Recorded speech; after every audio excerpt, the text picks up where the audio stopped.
We move on. Just a postscript on our conversation on Comey and the unmasking of General Flynn that was brought up as among the many offenses of the Joe Obama years. The unmasking of Flynn, refreshing my recollection during the break, right? Grinnell, the acting DNI in the summer of 2020, declassified the list of people associated with making the request to unmask Flynn related to his conversation with the Russian ambassador back in the day, which was the predicate for this phony prosecution of Michael Flynn. Talk about lawfare. He's sort of been forgotten in this mix as one of those victims of lawfare, but he certainly was. But DOJ never released the list. Grinnell declassified it, but DOJ, Barr at the time, never released the list and had no plans to, and I don't know that the issue has been revisited. So we have testimony where Susan Rice denies that she made the request for the unmasking, and Samantha Power, U.S. ambassador to the UN under Obama, can't remember if she made a request for the unmasking, and James Clapper denies any knowledge of the unmasking. So that's another document that we need. We need that list that Grinnell declassified, but Barr never disclosed to the public. Okay. Moving on. So we talked extensively about Trump's comments before the UN General Assembly yesterday, and they were quite pointed.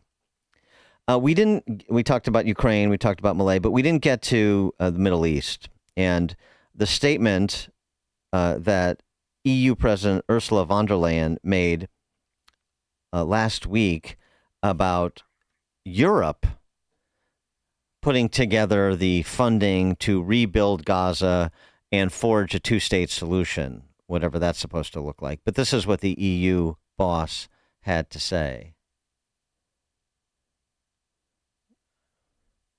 Do we have her? Oh, there we go. When the night is darkest, we must hold fast to our compass. And our compass is the two-state solution.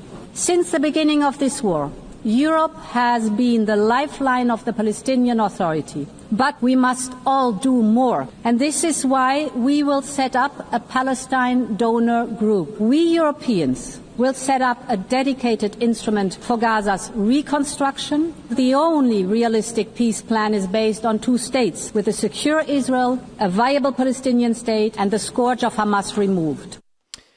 For reaction to that and what Trump had to say and comments on that proposal yesterday, please be joined again by Liel Leibovitz, editor-at-large for Tablet and host of the Rootless podcast. Liel, thanks for joining us again. Appreciate it.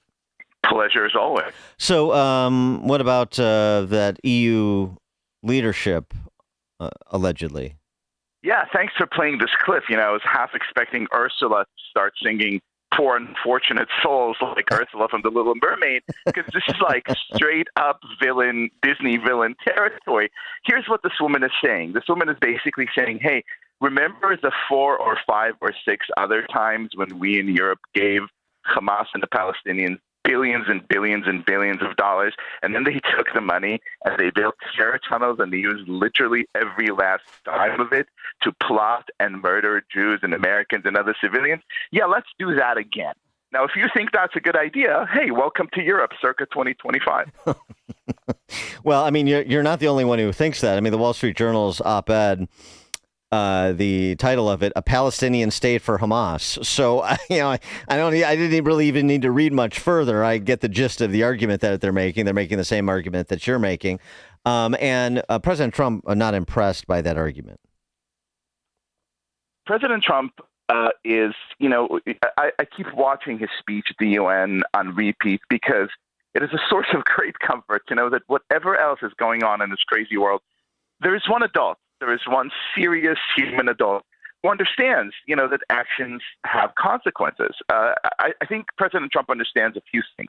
First of all, I think he understands there is no real difference between Hamas and the quote-unquote Palestinians. The Palestinian Authority is just Hamas with a slightly nicer beard. These are people who used every dime that they got to fund their gruesome, grisly pay-for-slay program, in which I'm sure most of your listeners know about this, but in which if you kill a Jew, you get a lifetime stipend, you and your family, from the government. That is the main source of expenditure of this despotic government that has been in power without election for more than a decade now.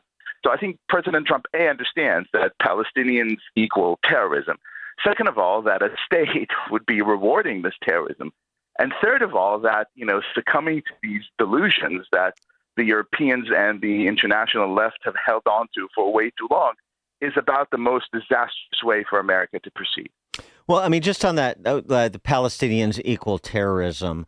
I mean, so are you saying that you don't believe there's a scenario in which Palestinians returning to Gaza and some sort of governance structure provides even the possibility of Palestinians in Gaza and Jews living in peace?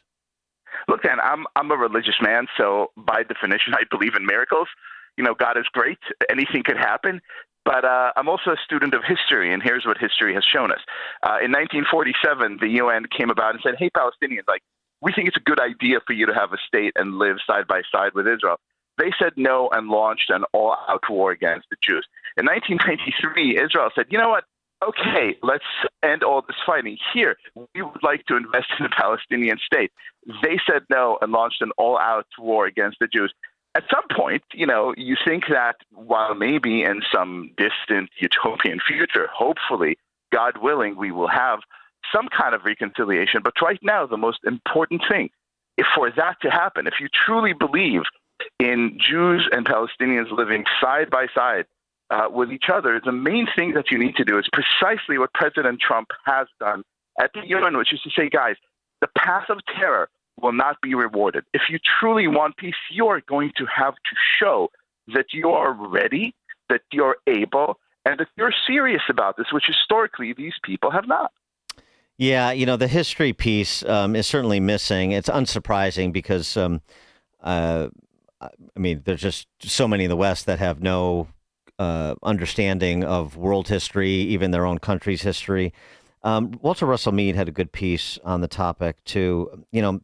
Though he writes, the Western leaders who flaunt their self-perceived moral purity as they condemn Israel forget the foundations on which they stand. The Allies, talking about World War II, like the Israelis, weren't the aggressors in that war, but in their efforts to extirpate the scourges of Nazi nihilism and Japanese militarism, they killed as many as 3 million German and another 1 million Japanese civilians. They created mass homelessness, destroyed some of the world's greatest cultural and religious monuments, disrupted medical and educational services, and subjected millions to ethnic cleansing on an unprecedented scale. FDR, Churchill, and Clement Attlee, British Labour leader at the time, scoffed at suggestions that the Allies provide humanitarian aid to enemy civilians while the war continued.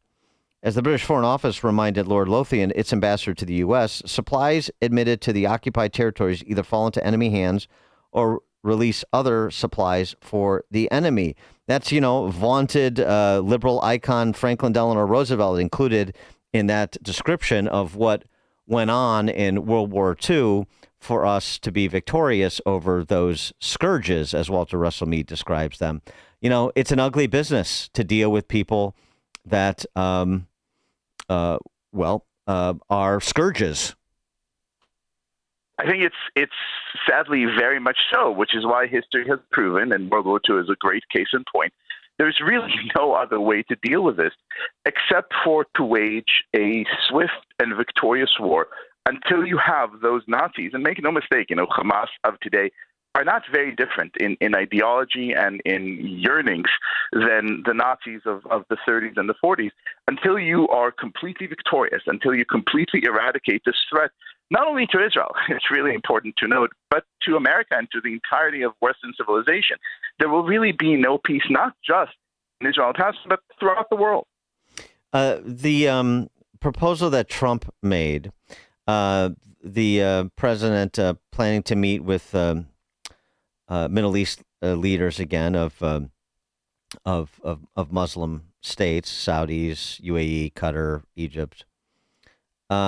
The plan: Israel withdrawal, Arab peacekeeping forces replace IDF, no Hamas in governance, Arab funding for rebuilding.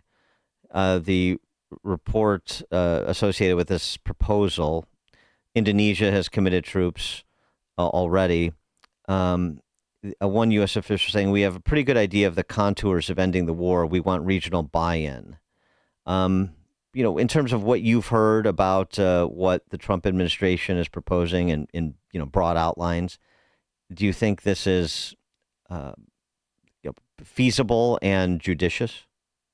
I want to answer this question on three different levels because it's such a complicated situation. The most important thing perhaps to be said is that the Trump administration and the president in particular are 100% committed to Israel's safety and security and to peace in the region, which is a very important and kind of heartening fact that simply wasn't the case of the previous administration.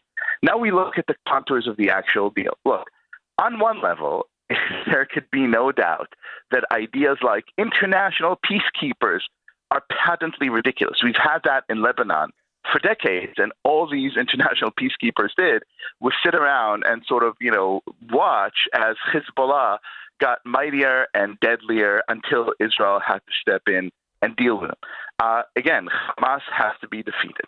On the other hand, look, you can't really come out forcefully against this plan because sadly, there are still at least 40 Israeli hostages living in the most unthinkable conditions, suffering untold suffering, not allowed in complete defiance of international law to meet with the International Red Cross.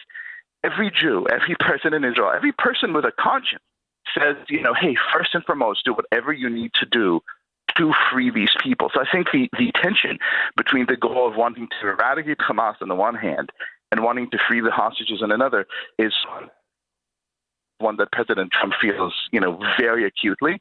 And I think it's not the worst idea to do something first and foremost to let these people go and be free and rejoin their families and let the dead come to a proper burial in Israel, and then figure out how you could continue from there.